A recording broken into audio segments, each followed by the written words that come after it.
All right, good morning, everybody. Eddie DeBlock here of the Relic Extractors, and don't mind the bedhead here this morning. uh, I do have my hat. I got to put my digging clothes on here in a little bit. I'm about ready to probe this little spot here behind me. I don't know if you guys can see it over my shoulder or not. I'm thinking it's a trash pit. I got a permission from the homeowner. I'll spin you back around this way. There's this house there behind me. 1890s uh, property. So a lot of stuff here on the surface.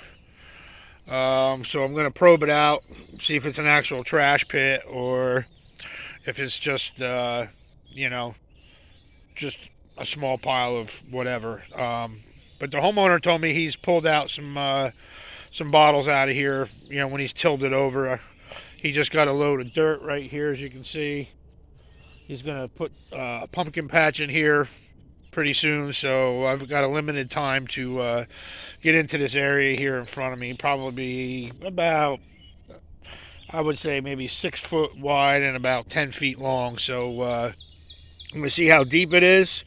Going to get the shovel in the ground, and hopefully we start finding some stuff. I'm already seeing some really nice, beautiful colored shards here. This could have been a Palmer's cologne or something like that. This nice green color was commonly used by Palmer's. So pieces of license plate and metal laying on the surface here, broken mason jars. There's 1880s, 1890s right here on the surface. So hopefully we have a good dig here. All right, stay tuned. Hopefully we got something to show for it. All right, guys, not much really. Like I said, I don't even know if there's anything that's not broken in here, but you know, I'm gonna still keep going on. Right now I got about 5-6 foot this way and 3 foot this way, and I mean a lot of stuff is coming out. It's all broken, but a lot of these SRAM fruit jars, probably vacuum seal fruit jars, a lot of bases. Base to these Burnett's gins. These are the round cylinder gin bottles. You can see the word "sir" right there. Here's the neck and the top, and the only thing I've actually got to show for is a stopper that would have went in the top of one of these right here. Did pull out this nice brass, probably horse tack buckle. This was on the surfaces. Here's these SRAM bases. These are the tops of the jars that just sheared right off. I don't know. Just thinking about maybe cleaning those up a little bit and using them for maybe some large orbs or something like that. But and then this old plate here, but it's for gasoline, so I don't know if it was an advertising sign. It doesn't have like a regular license plate number on it. Now you can see it backwards there, but torched, broken in half, and but yeah. So I mean, there's glass coming out. There's a lot of window pane glass in here too. It seems to be going in this direction a little bit, so that's the direction I'm going to go. Just follow it, see where it brings me, and if nothing comes out of it, just fill it all back in and rake it out and move on. I just appreciate the homeowner giving me the opportunity to come check it out. So hopefully we'll get something that pops out and something good to show for the effort. All right, we'll see you in a little bit. All right, guys. Yeah, it's not really very deep before I start running into clay, and it's not a cap. I probed through it, and it's just, it just hits bottom, so there's no ash or anything below the cap.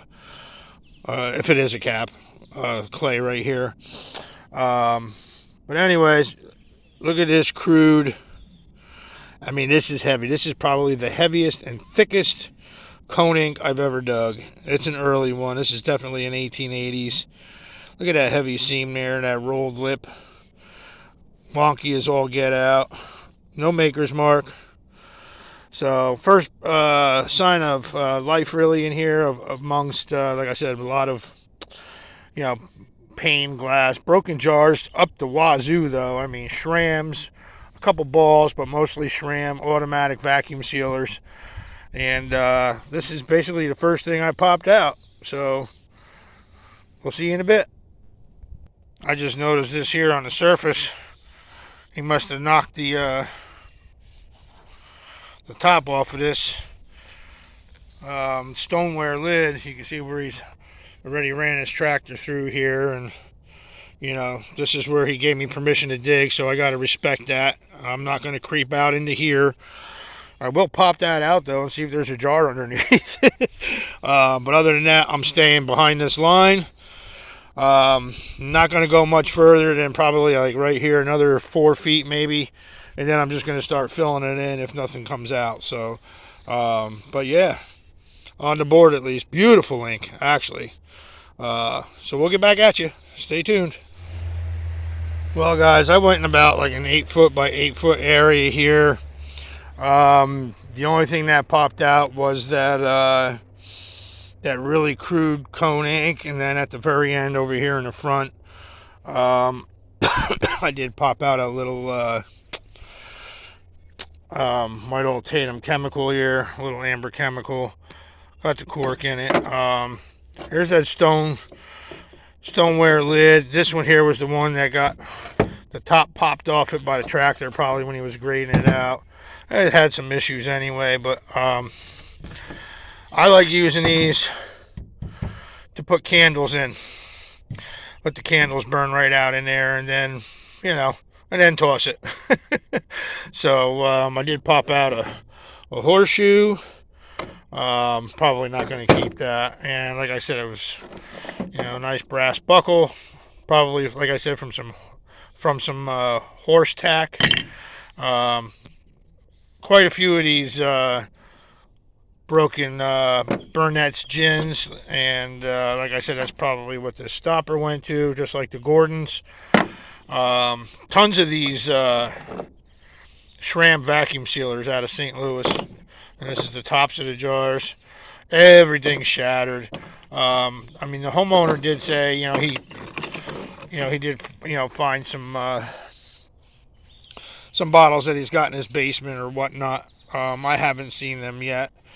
And, if anything, I took a nice big pile of rocks out of here. This is going to be part of his pumpkin patch, and that's why he's grading this off right here.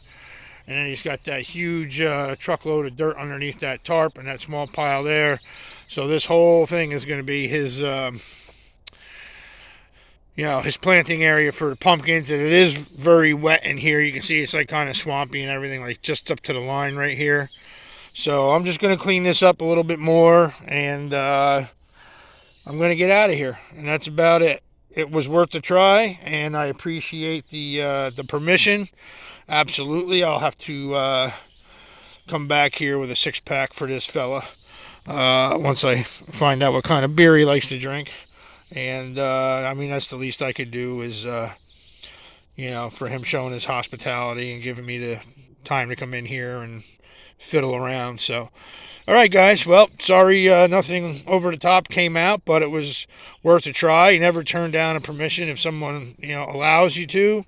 Just make sure you clean it up like like I did here. Don't leave any big holes. I'm gonna have to clean all this glass up, and I'll just put it over there by the rocks, and so that's less glass and less rocks he's got to have in his pumpkin patch. All right guys, we'll see you later.